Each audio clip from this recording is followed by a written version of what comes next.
As Naima's business flourished, so did her confidence. Her tattered clothes were soon replaced with fine fabrics, and her tiny, broken hut now had a sturdy roof. The villagers, once wary of her, began to notice the changes. "She must have found a wealthy suitor," they whispered. But not everyone was convinced. An old man named Babu, who had lived in Tamora longer than anyone, had been watching. He had seen the way Naima moved through the village, her sacks growing heavier with each passing day.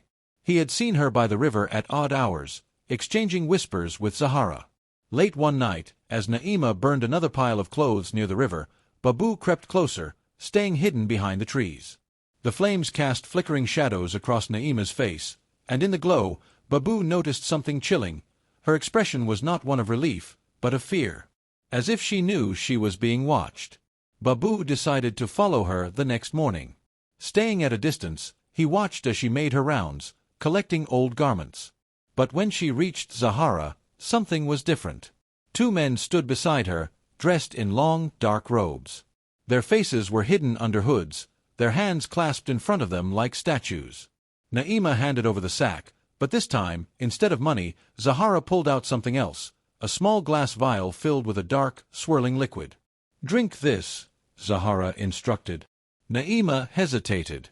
"What is it?" Zahara's eyes gleamed. "A blessing. To protect you from those who would try to stop us." Naima's hands trembled as she took the vial. She had come too far to turn back now. With a deep breath, she uncorked it and drank. The moment the liquid touched her tongue, her body seized.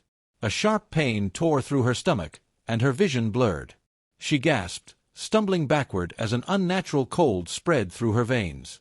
Babu, hidden among the trees, held his breath. Zahara stepped closer, her smile eerie. "You belong to us now." That night, as Naima lay in her hut, the whispers began. Soft at first, like wind slipping through cracks, then louder. A voice, cold and ancient, spoke her name. Her body ached, her limbs felt heavy. And then, her skin began to itch. She ran to the small mirror she had salvaged from the market and gasped. Her eyes, once warm and brown, had turned black as night. The truth hit her like a thunderclap. This was never about money. Zahara's business wasn't just strange, it was evil. And now, Naima was part of it. Babu knew he had to act fast.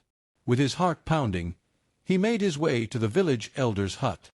The truth had to come out before it was too late. But as he raised his hand to knock, a chilling voice whispered behind him, "You've seen too much." He turned, only to find Zahara standing there, her smile sharper than ever. And beside her, eyes black as the void, was Naima. To be continued.